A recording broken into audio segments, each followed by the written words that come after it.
Today on Women of Impact, Sex with Emily is in the house, and I am asking her all of the raunchy and embarrassing questions we women have been dying to ask, but are usually too embarrassed to. Healthy masturbation is the key to unlocking our own pleasure because we're responsible for our own orgasm. A doctor in human sexuality, a best-selling author, a masterclass instructor, and host of the #1 sex podcast, there's no surprise that she comes and over-delivers. We use technology to enhance every other area of our life. What is the problem with using a toy? From faking orgasms, to porn, to fantasies, to pretty much anything you've ever wondered about but never said out loud, we cover. I'm gonna admit something here. I used to fake orgasms. If you're single, grab your girlfriends. If you're in a relationship, grab your partner. And if you're a parent, well, get your kids out of the room because we are about to get smoking hot. Ready? Yes, I'm so ready for it. Okay, let's do it. With the one, the only, Sex with Emily.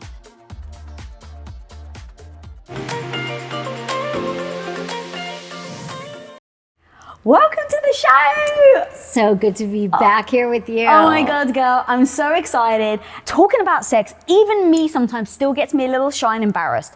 So I want to lean into it because I want us to be able to talk openly about all the things that are tough for other women to talk about. So I'd love for you to help answer these incredibly difficult questions that women have. You ready? Yes, I'm so ready for it. Okay, let's do it. So question number 1. How come I don't orgasm with my partner? Okay, so this question, here's the thing. This is probably one of the most common questions I get asked. I want everyone to listen to this because sometimes people freak out. Only 20% of women will orgasm with a penis. So I'm going to say a heterosexual relationship, man, woman, penis goes in vagina. The way we've been brought up, we make these assumptions that we should be having an orgasm that way. But only 20% of women do, meaning that a lot of women can't orgasm with a partner through penetration. But what they can do is they can do it through oral sex, through fingers, through toys. The 3 ways that women are more likely to orgasm are with a mouth, with fingers, or with a toy. Why is that, Emily? Well, that is because what happens is when we talk about penis and vagina sex, which is, again, I'm assuming this is for heterosexual couples, it's very different with same-sex couples. What happens is the most sensitive nerve endings, like the clitoris, which is external, it's outside the vulva, which is the external part of the vagina, that's where all the magic happens externally. And there are some internal nerves, people call it the G spot, I like to call it the G area. But typically that's not going to get stimulated by a penis. So we need the good old foreplay. It's not just a suggestion, it's actually a requirement. It is a requirement for women to get turned on. I often think of it this way, that women are slow cookers and men are frying pans. Men are gonna, and again, it's not this way across the board with every man and every woman, but typically men are gonna get, Tom sees you and he's like, let's go, I'm excited, right? Your partner and we're like, I was just finishing a text. I didn't see you walk in the room. Like, what is going on? And so that means that we need to be warmed up. We want to have some external touching and playing and getting aroused. So a lot of times what happens with couples is they assume, because what we see in television, what we see in movies is couple makes out for a minute and then they have penetrative sex and woman has wild screaming orgasm. That is not reality. And here's the thing, I love that you said that because it isn't just the sex itself. It's the fact that for me at least, like I started to feel a bit of shame, like shouldn't I be able to do this? Yes. And now you start to be insecure and then that spirals out and then leads to, the fear of not feeling sexy when you're having the sex. Yes. So this is why, and the same thing, Lisa, the reason why I started this show, Sex with Emily, about 16 years ago was because I felt shame. I thought I was broken. I thought something was wrong with me because I wasn't having orgasms and I wasn't having as much pleasure because I didn't know anything about sex. So it's really common that we feel shame, but what I want to empower and encourage every single person with a vulva to do, I often say vulva owners, I don't always use gender, but you know what I'm talking about. If that is your body part, you need to just have a conversation with your partner. And this will be the tips one of the top tips I give is communication is lubrication. And the more you talk about sex, the better sex you're going to have. And here's the thing, your male partner is not, they don't know this either. So they're assuming that, I'm going to admit something here. I used to fake orgasms. Okay, so that was one of my questions. Like, how is it okay to fake? And if not, how do you stop? Well, that's a great question. So I feel like I did a disservice to all the men I was with because I just thought, and here's why women fake. We fake because we know we're not going to get there. We don't want to make them feel bad. We want it to be over. We're like, enough pounding. Is it time for dinner? Is it time to eat something? It's like I've tried so hard for the last hour. It's exhausting. I don't want to talk about it, so we fake it. So to me, that's like a disservice. So all my former partners are walking around going, "Oh, I'm the greatest lover ever." Right. So how we stop faking it is we have a conversation outside the bedroom with our partner, and we say, "You know what? I've learned a lot today. I was listening to Women of Impact, and there was this sex doctor on, and I learned a lot. And I realized that and you lead with I statements, not blaming, not shaming, and you say, I realize that I haven't really had a real orgasm before with you. And maybe if you were talking about faking it, you say, I'm really embarrassed, but sometimes I feel like I'm going to get there, so I kind of fake it, because sometimes maybe that could help. But I never really have with you, and I actually never really have with any partner. So what I realize is that I require more clitoral stimulation. And so this is where I recommend couples engage in mutual masturbation. And I think that masturbation is a huge part of our overall sexual health and wellness. And if you have a lot of shame around masturbation, I hear from people all the time, Lisa, they say, "Oh, I don't need to masturbate. I have a partner." And okay, I understand that mentality, or it's wrong, or it's cheating, but it's just, again, everything about sex needs to be rebranded. And one of them is that masturbation is shameful or wrong. And it's actually the key. Healthy masturbation is the key to unlocking our own pleasure, because we're responsible for our own orgasm. So freaking true. So why do people think it's wrong? Is it just the way that they were brought up?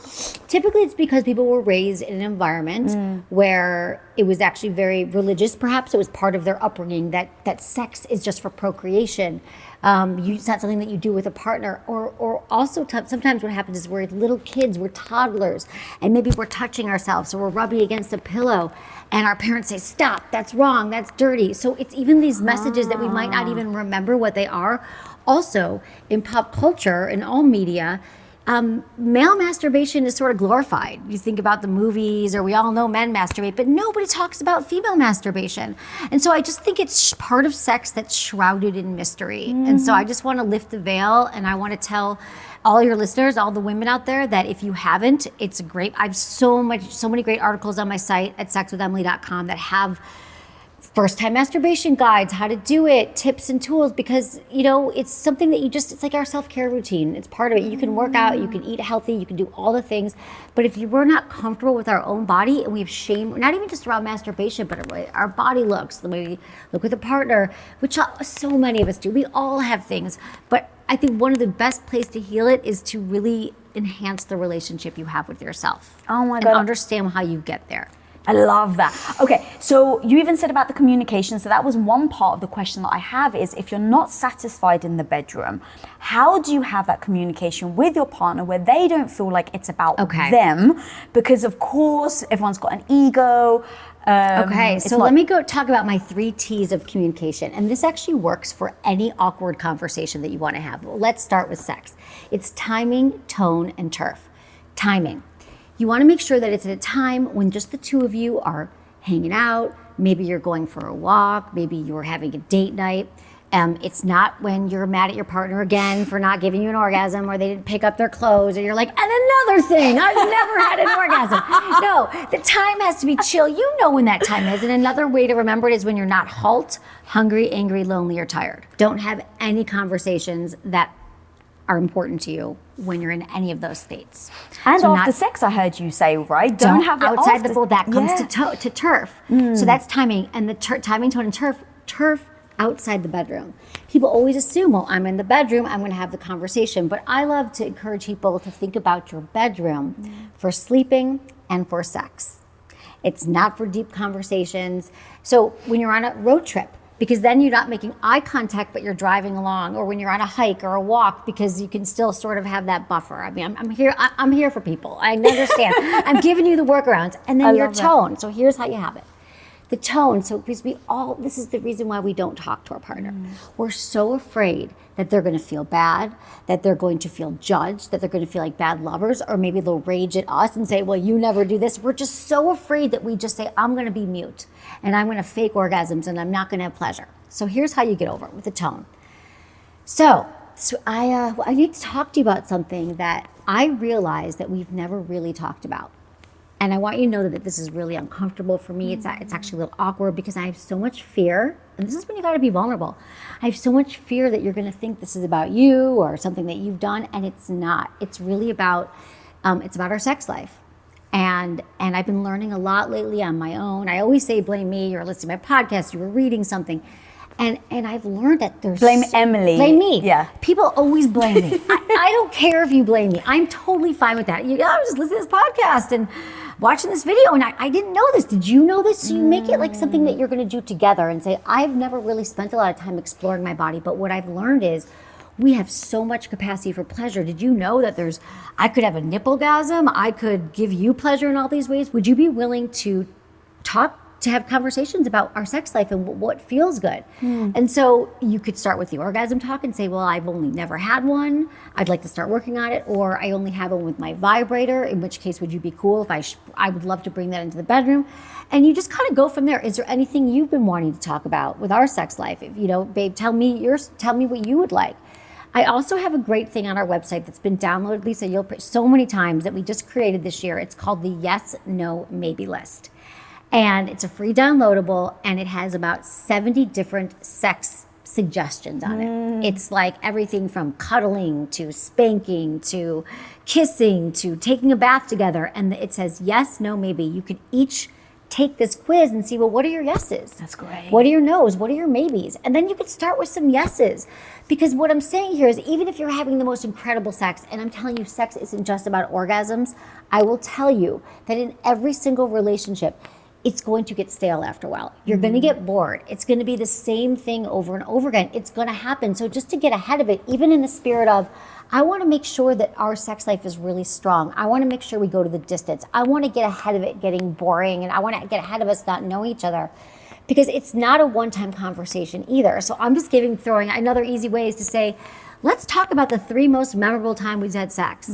Because when we have that conversation, you find out it's like almost like your sexual DNA. Like if I said to my partner, oh, it's that time we were on vacation and there was the trees were blowing in the wind and someone knocked on the door and we were so nervous. It's like, oh, well, maybe there's like a voyeur fantasy. Maybe you need to be on vacation again. So just to kind of do it in a way that we're in this together, I think we both would agree that it's important, and let's talk about it. And then you might have to go back to, and I promise this isn't about you, because your partner might still say, with all the caveats, are you sure? Is it me? What's wrong with my penis? Da, da, da, da, You just got to keep encouraging it and say, I've never done this either. That's how you have the talk. I love the way you just broke that down, because words matter. The way you say it matters. It can literally either break the conversation or bring you guys closer together. And then the other part of what you said, which I love, is, I've been with my husband now for 20 years.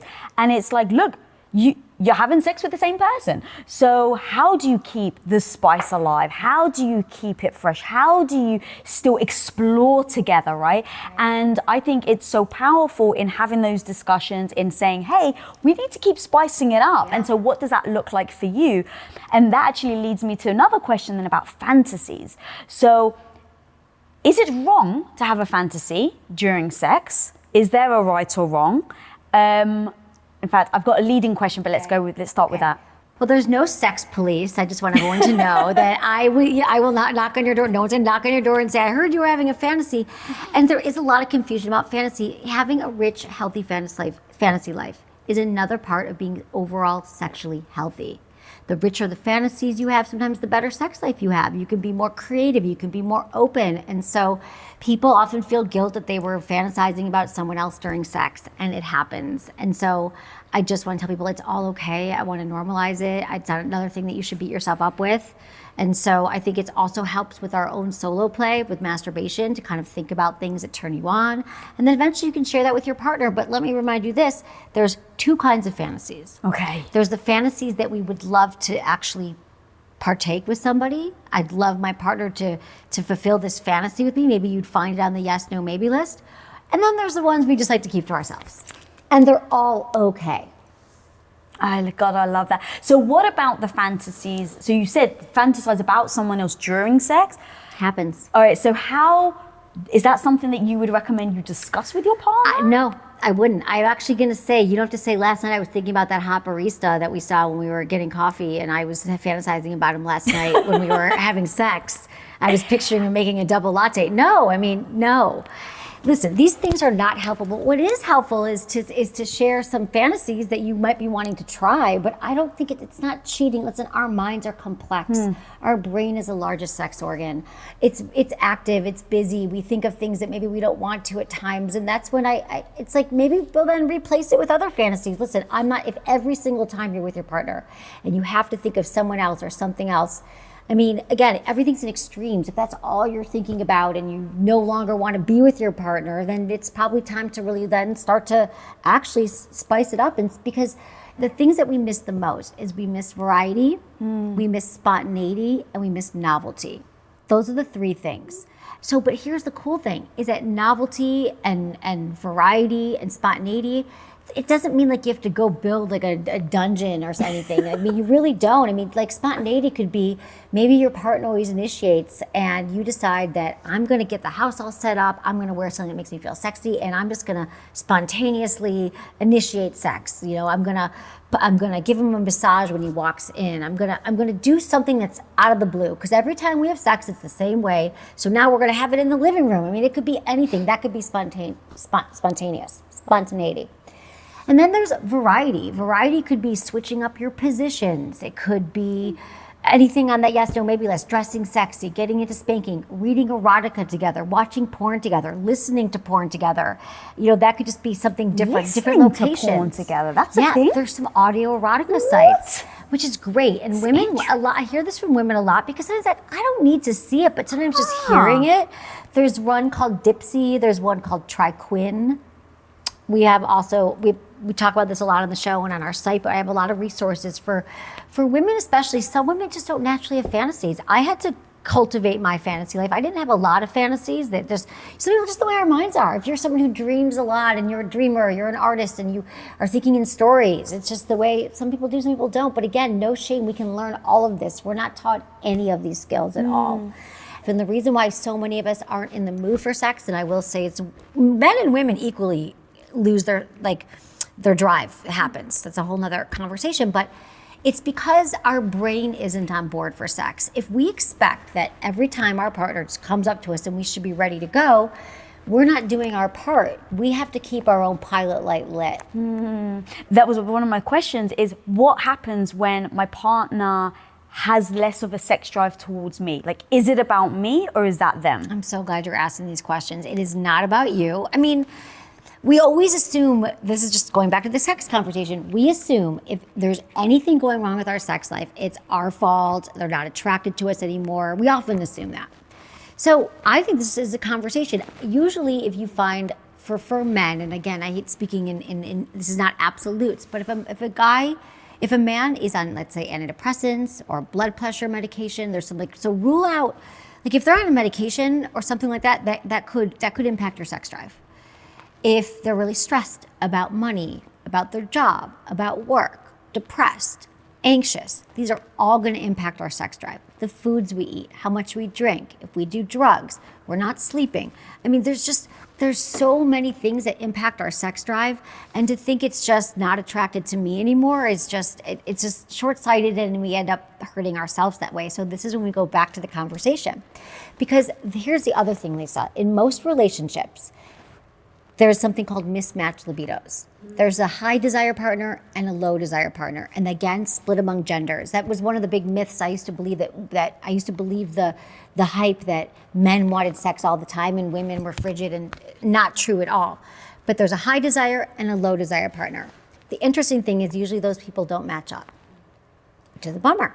How great would it be if we don't want sex or we want it all the time? And so you got to work with that. That's when you have another conversation. You say, you know what? I realized lately I want sex every day, and it seems like you don't want it as much. Let's kind of work around and figure out some ways to work sex into our schedule. And that's why I think scheduling sex is important. People think it's not sexy. It is literally, it is going to save you so much anguish It's going to save you so much pain. It's going to save you so much heartache if you just know Saturday night is our night. It's on the calendar, because then the high desire partner isn't trying on Wednesday and Thursday and Friday and feeling rejected, because then we can all look forward to Saturday night.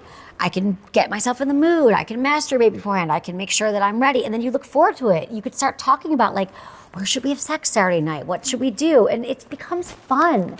We got to make sex fun and something that you're shared. It's not up to one person to carry the weight of the sex life. So true. And you just said about rejection. Like, you want to talk about something that can kill sex, the mood of sex immediately. So if you're rejected time and time again, you can just imagine that person's self-esteem has been hit. Exactly. So now they're going to try less. They're not going to feel as good about themselves. And now it creates this really weird freaking dynamic between two people. Yeah. And there's a lot, exactly, Lisa. And there's so many couples in that exact dynamic where they say, well, I stopped trying, initiating sex because I kept getting rejected. And then, so I don't even do it anymore. And then the partner who's like, well, I don't remember that they were trying that much. I mean, it just becomes so messy. And then we silently suffer through so much pain when it comes to this, when really just a conversation. And then it becomes fun. I want to promise everybody that the more you talk about it, you actually get excited. Like, you talk about what meal you're going to have and where you're going on summer vacation and the new furniture you're going to buy for your house. Bring this into the equation. What could we invest in for our sex life? What could we do? What could we experience together? God, I love that. And you even said so about communication. Because I've been with Tom for 20 years. Like, it must have been fairly recently, actually. I turned to him and I was like, are you satisfied? Yeah. And, you know, like, I do ask him a lot and he asks me. But the way I asked him, he was like, yeah, why? And I'm like, well, because you used to want it like 10 times a day. And, you know, now and he's like, but babe, that was when I first met you at 24. Yeah. He's like, I'm in my 40s now. Testosterone. Yeah, exactly. Testosterone drops for men in their 40s and for women as well. We have to get tested. We have to see hormone doctors. We have to realize that it's going to take a little bit more work. Mm-hmm. And it's okay. Like, it's okay that you might need to schedule it and talk about it. And of course you were like, well, it changed. It changes for everybody. I just want to normalize that your sex life will not be the same in your 20s as it is in your 30s, as in your 40s, your 50s. And so it's just really important that we just have more education and we understand that it's not about you. When you're in your early 20s, for a lot of men and women, our testosterone's raging. We can't help but have sex. Like, it's all we think about. And then life goes on and it's testosterone, it's just life. We don't prioritize as much. It's everything. It's physiological. Yeah, and then consistency. I want to talk to you about how often people think that they should have sex. People always ask me, what is the number? They want this magic number, and I'm not going to give it to people. I'm not giving you a number so you can check it off, because people also assume that everyone's having more sex than they are. And they're not. Your neighbors are not doing what you think they're doing, and it doesn't really matter about your neighbors, because what matters is about yourself. So what is enough for both of you? Now, if you both say, well, once a week is great, then there's no problem. It only becomes a problem if there's a problem. Now, I think once a month isn't enough. I'll say that. I understand we all go through crazy times and stressful times where weeks go by, but then if weeks go by and then another 3 weeks go by and then another, then I would say, what could we do to start to make this more consistent? Because it's just like working out. You'll appreciate this, Lisa, is that, you know how it is when you are going to the gym regularly and you get up and you go to the gym, you don't even think about it. But then you're on vacation, you take a break, you take a few weeks off, and then you're like, oh my God. And like getting on your shoes, it's so hard. But then you get to the gym and you're like, okay, I can do this again. Why not try to avoid the slip into like, oh God, we gotta have sex, to make it consistent, to say, even if a week goes by, we should figure out a way to still be sexual, to still be intimate. Now, I'm not just talking about penetration. This could be mutual masturbation, where you're both getting off, you're both figuring out what feels good, which is really hot. I get asked a lot of questions about mutual masturbation, because it's like, how do you do it? Well, you're just both laying back on your bed or wherever. You have your way of doing it, they have their way, maybe you're using a toy. And why I love this is because it's a twofer. First, it's really hot to see your partner in ecstasy and pleasing themselves. And the second thing is, you actually learn what feels good to them. You're like, oh, I didn't know that you used your finger this way or that way. And oh, I'm learning something about my partner. And it's intimate, and you're aroused, and maybe you're having an orgasm. And so that could still satisfy that urge, and that's still intimacy, which is what I think when people are like, how many times a week, that in a way is perpetuating the whole like penis goes in vagina sex, where I think that there's so many other ways to connect. That's interesting. But what if it's just like, I'm just not in the mood, right? Because here's what I'm so aware of my relationship with my husband that I never allow any emotion to steer me in the wrong direction. So we've never been multiple weeks, except actually when I was really sick. Right. I just physically couldn't.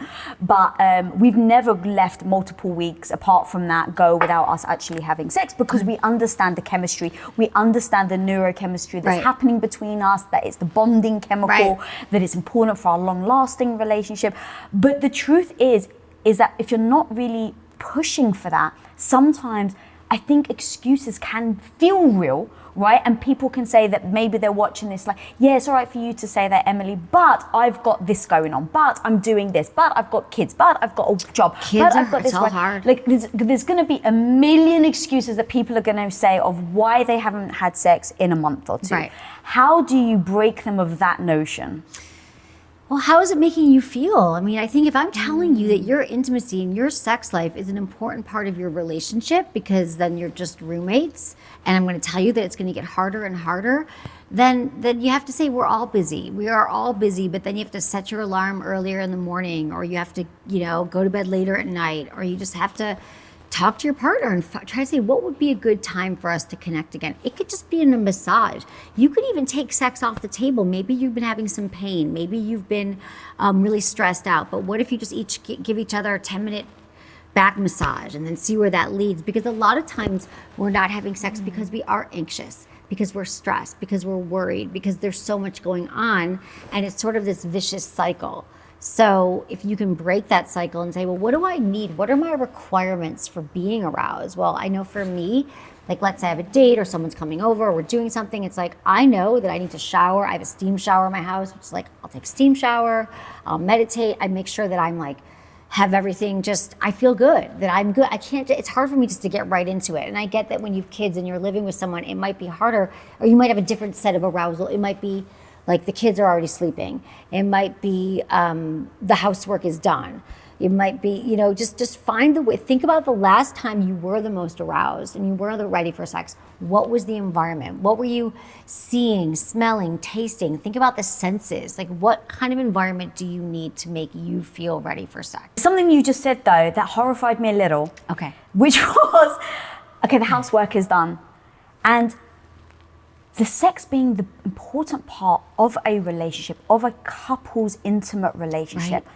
But yet, most of us, a lot of us, myself included, have in the past put housework in front of it. I need to do the dishes. I have to do the laundry. I have to finish this, assignment, whatever. Which is heartbreaking that we do that, prioritize it. And so in fact, that's actually what it comes to, the priorities of life. And so I think I know your answer, but where would you prioritize sex? I would say it should be one of the top pillars of your relationship. I would say prioritize listen, if you're a couple that prioritizes health and wellness, you can't have sex be the outlier of your health and wellness. And I think that's the problem. You were saying that it's interesting earlier when we talk about self-care, people don't think of it, but don't think of sex. But it's absolutely, because you talk about the neurochemistry, you talk about the oxytocin, the cuddle hormone, like we require it. We need touch, we need connection with our partners. And so in telling you that, if you think about that, it's part of being healthy overall, then I think you have to prioritize it, and sooner than later. Even if you don't know what to do with it, just say, I'm not sure what to do about this either. I'm stressed out, but let's problem solve together. I always hear from, like I said, one person in the relationship, but do it together. You both want it. I mean, I'm gonna say now that your partner wants to be a good lover to you. They're with you. They just might not know how, because the house is a mess and they have a lot of responsibilities and they're stressed out. So it's just another thing you have to solve, like opening up a savings account, or how are we going to be better parents? I just want people to think differently about their sex life. God, as you were saying it, I was like, it's kind of like, you know how in the mornings when it's just like, I need to meditate and then I'll do this. Can you see a world where someone's like, I just need to masturbate and then I'll do this? Lisa, I got you my meditate. You did. I got her a masturbate, meditate, manifest candle, because that's me most mornings. I will do all those things. I will masturbate. I meditate every morning. But again, I am not a saint. I am not perfect. Sometimes I'll go a few weeks and I'll be like, oh my God, like the pandemic, I'm home alone, like, I'm not masturbating. And then I'm like, oh, and then whenever I have an orgasm, it's like the cloud and I'm not saying this for everybody, but you're gonna notice a shift because orgasms are good for us. They're actually help boost our immune system. They help with cramps. They help clear our skin. They help clarify our thoughts. I mean, it's like, it's what do you gotta lose? I freaking love that, girl. And it's so true. Like, the more we're talking, the more, like, you know, as you said about your candle, making it normal so that it becomes part of our self-care. Because then, like, if we do that, I then think it will make it easier to start talking about more with our friends, with our partners. Because, like, even just going through all the hard questions, I was like, I can talk to you about it now that I'm in my 40s, confident, been with my husband for 20 years. But I'm like, what about that person that's just starting out? Like, how do we set them up for success? Or even someone right now that may be in a relationship where, let's say, they've got some bed death. And it's like, how the hell, Emily, do we start helping those people to spark it alive? Yeah. Like, there's opportunities here. We just have to be honest about what that is. Yeah. I mean, do some research, read about sex, start to explore your own body and figure out what feels good to you. I mean, I learned a lot. I mean, I do have a doctorate in human sexuality. I went back to school, but a lot of what I learned about my own body came from my own experimentation.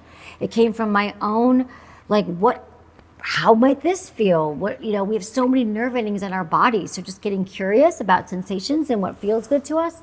I just want people to know that and I encourage people because it's really still shameful. Like, you've been with someone, they're like, well, I bet you people are thinking, well, I've only been with someone for 6 months or only been with them for a month. Is it too soon? And I think as soon as you're having sex with somebody, it's time to start talking about it. Yeah, like, isn't there a quote, like, if you can't talk about sex, then you shouldn't be having sex? Yes, exactly.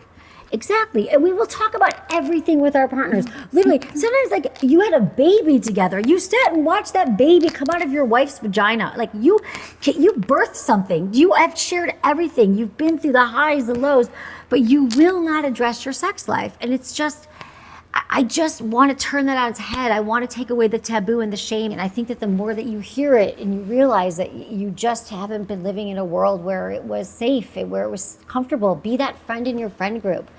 Be that friend that talks about it. Say, hey, I know we never talked about this, but do you masturbate? Or what kind of orgasms do you have? I'd love to know. And I think you will find that people are going to be on board with the conversation. I found that most people want to talk about it. They just haven't felt safe or had that person. Yeah, it's very true. And at least right now, and obviously you're way more in this space than I am, but I still hear people that get either weirded out, offended, or think that there's something wrong with them if their partner's still watching porn. Great question. I hear that too. That is very common every day because, again, we have all this misinformation about porn. Porn is a complicated topic because, first off, the problem with porn, I'll start with this, is that the proliferation of porn since our smartphones have been in our pockets, so maybe about 16 years, probably since I started, so this is something that I've seen change a lot, is that a lot of people have now grown up that when they think of sex, they think of porn. Porn is not an accurate depiction of how you have sex. It is scripted. It's most of the porn that we see is made by men for men through the male gaze. So it's what men fantasize about. It doesn't mean they necessarily want that to happen. And that's when you see all the penetration happening without the warm up. You don't see that it's awkward. You don't see there's no story. There's no storyline. I can tell you about some good porn that's being made now that's like ethically produced for women. That's for women by women, which is great. But going back to the thing about, so that's what I want to say about porn in general, but it can also be great because it's titillating. It can be inspiring. We might learn some scenarios that turn us on. We can watch with a partner. But there are a lot of people who believe that if their partner watches porn, it is cheating. Now listen, if your partner's only watching porn and they don't want to have sex with you, if they are feeling more standoffish, if they can't perform, now this is when porn becomes a problem. People can have watched too much porn, and that's when you have a consequence. People are like, oh, am I addicted? Like, I don't want to put labels on it. But if you can only get off when you watch porn, that when you're with a human, you can't get off, then you might want to scale back on your porn watching. But typically it's just kind of a benign, like people are going to masturbate in relationships, out of relationships. And for many people, it's just a release. It feels good. It's a stress reliever. And it really does not have anything to do with your partner's feelings towards you. Yeah, it seems like a lot of things in life, a little bit is actually great. too much of it could be dangerous. Everything.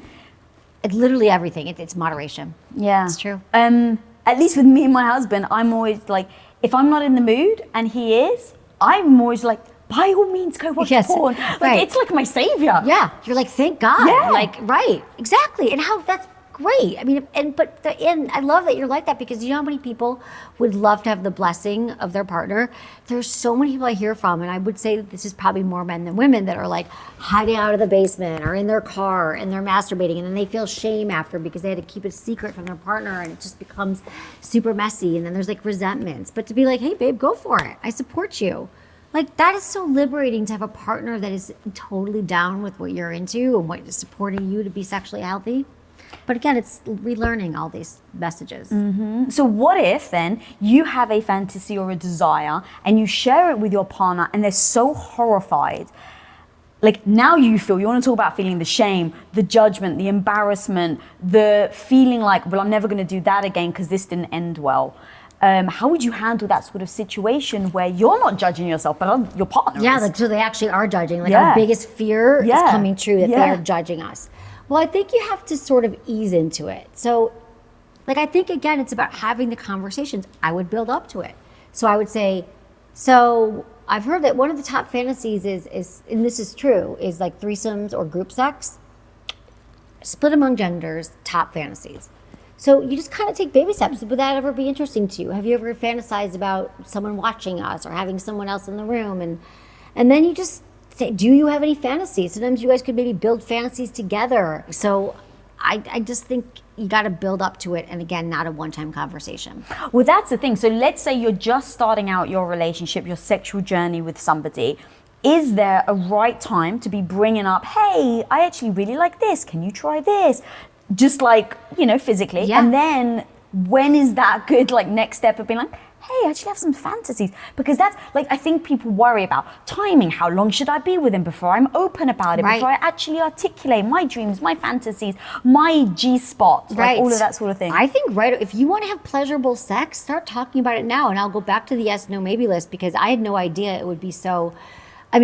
such a great fodder for couples, because from there to jump, even if you don't get all the way through it, you're like, oh, you like spanking? I want to be spanked. Amazing. Maybe you just go off of that. Or you like dirty talk? I didn't know that. Like, let's figure out how to talk dirty together. So I guess what I'm saying is, like, bring in some other tools, some other resources that you guys could discuss together and sort of make that part of it. Like, how great to find out on a third date if your partner has a growth mindset around sex.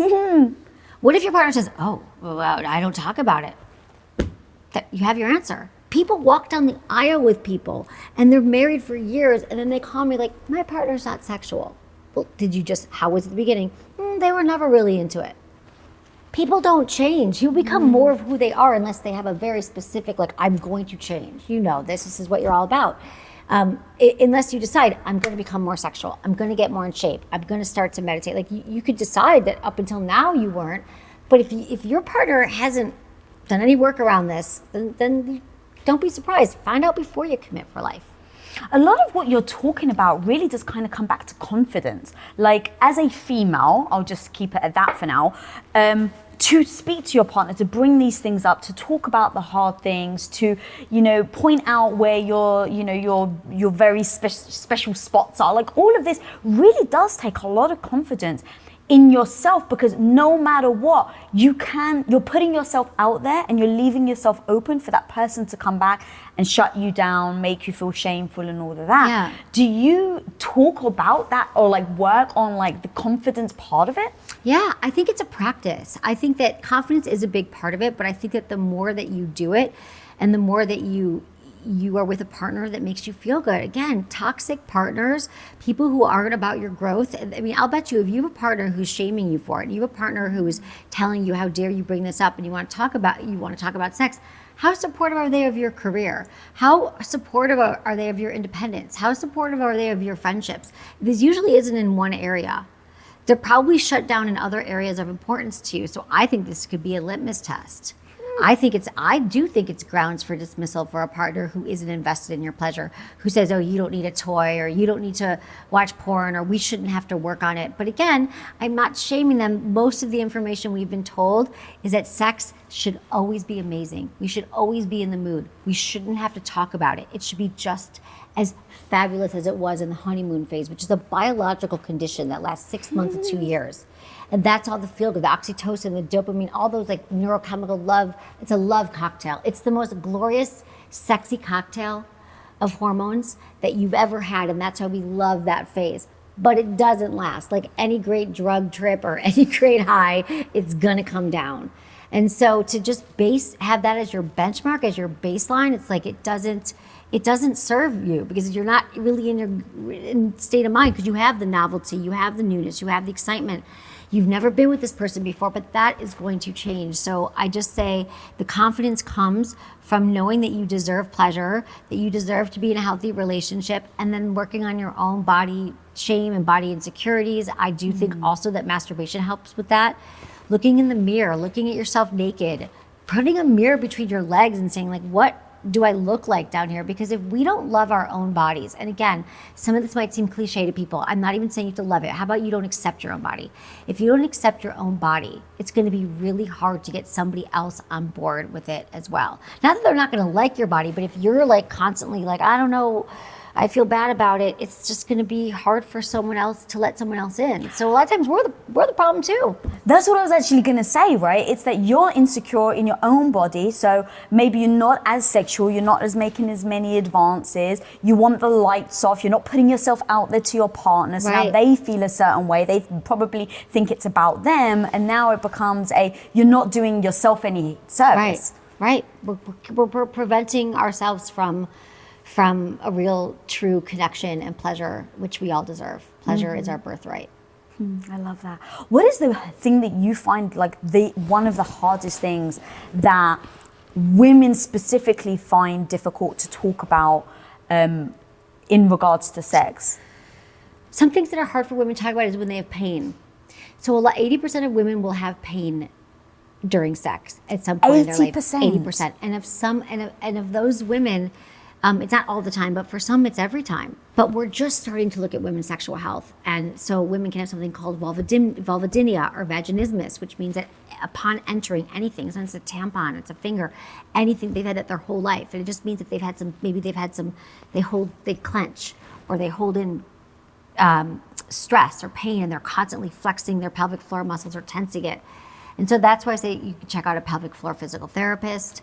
And this is all new, is still new information, Lisa. I didn't even know about a pelvic floor physical therapist 10 years ago. It's like, so what I'm saying is you don't have to live with it. There's a lot of resources for women to kind of realize that you could get checked, you could figure out what it is, you don't have to suffer through pain. So I think that's hard for women, because we're like, well, life's already hard, I'll just take the painful sex, because we can put up with a lot of pain, women. We give birth, we have cramps every month, we have periods, we just are like, oh, it's another thing. No, you don't have to live with pain. So that's one of them. But again, it doesn't mean you can't have penetration. You could do the mutual masturbation, you could just have external pleasure, but don't force yourself through pain. Just don't get some answers. Again, we have tons of resources.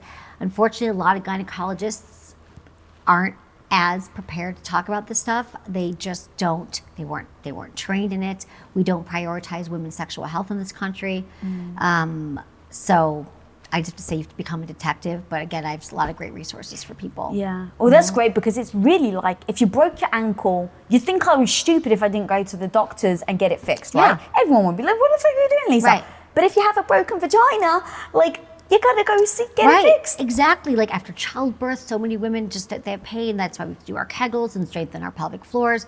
But there could just be there could be tearing, there could be fissures. I mean, there's a lot. And sometimes women, certain times a month, when we're ovulating, for some women, they have pain like once a month, and they just like, oh, I don't know exactly when it's going to happen. It's because like our ovaries drop. And so it's just like getting smart and paying attention to our own cycles and our own bodies. Become an expert in your own body. Why is that one then the most taboo, or like one of the biggest taboos? Well, to talk about pain? Yeah. I just think because we feel shame. Because we think, well, I don't want my partner to reject me, that I have pain. So I would say that just one of them we're very uncomfortable. We're like, I feel less than, I don't feel desirable. I don't actually know why it is. Something's wrong with me and I'm broken.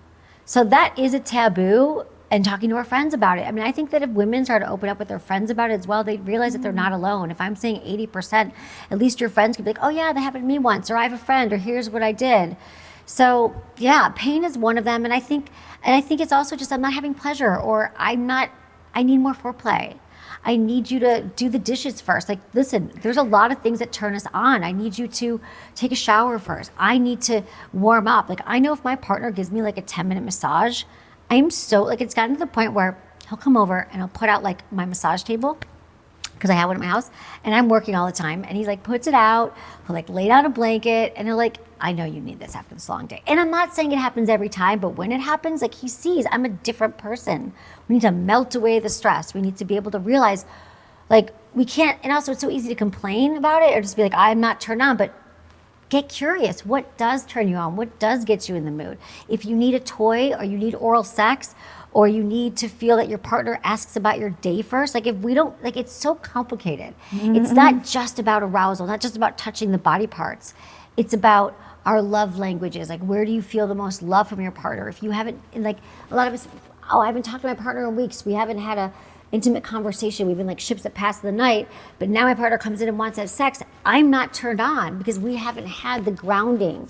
Maybe you need to have a conversation before sex. Maybe you just need to feel adored. If words are your love language, words of affirmation, like, tell me how hot I am. I mean, I'm just giving people, I'm throwing it all out there so we'll kind of look at it and go, oh yeah, I felt really intimate that time that he really helped me with stuff around the house, or he made an effort with the kids, or she, who knows? I mean, there's so many different formulas, but like, get curious and think about it, because really we're gonna be the ones who ultimately are gonna be able to crack our own code. Then we can share it with a partner. Oh, I love that. All right, I got one big one for you. Okay. Is it impossible to have an orgasm? Like, if some people are like, I just can't orgasm. Like, I actually used to say that with my first boyfriend, that I lost my virginity. I was with him for 4 years, and I was like, I can't orgasm. I wasn't masturbating. I thought it was shameful. I was like, women don't do that. So I grew up, like, literally with a guy that was like, oh, I just guess I can't.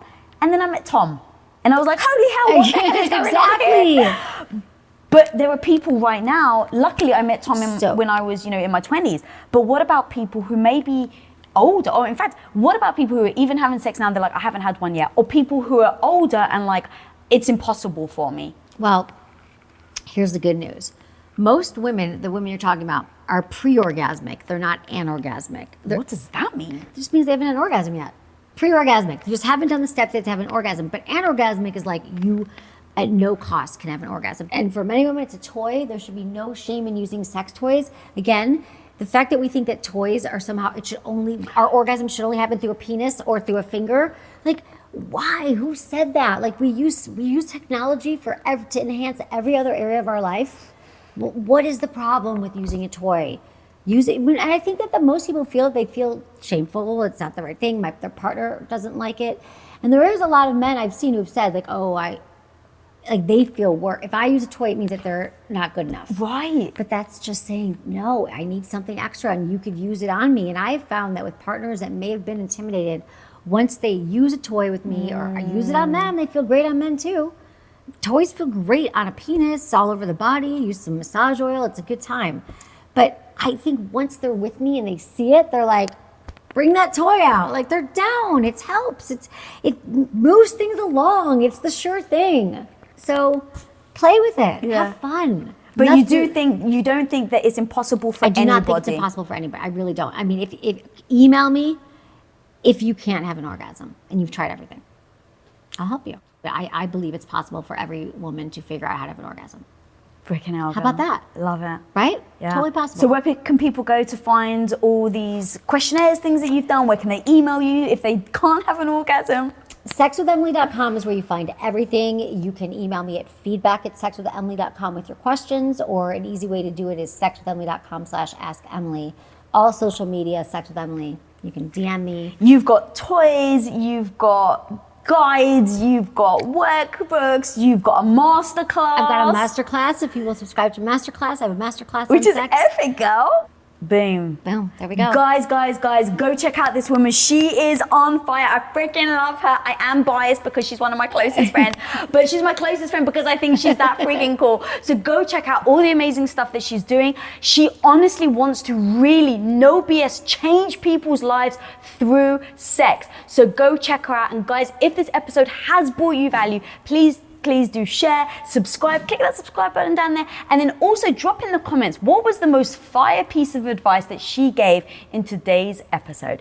And guys, if you're not following me, follow me at Lisa Bilyeu. And until next time, guys, be the hero of your own life. Peace out. What up, guys? Thanks so much for watching this video. If you'd like another dose of badassery, make sure you watch this video right here because I know you like it. But hey, also, while you're here, guys, you might as well click that subscribe button down there so you don't miss any future episodes. And of course, until next time, be the hero of your own life. Peace out.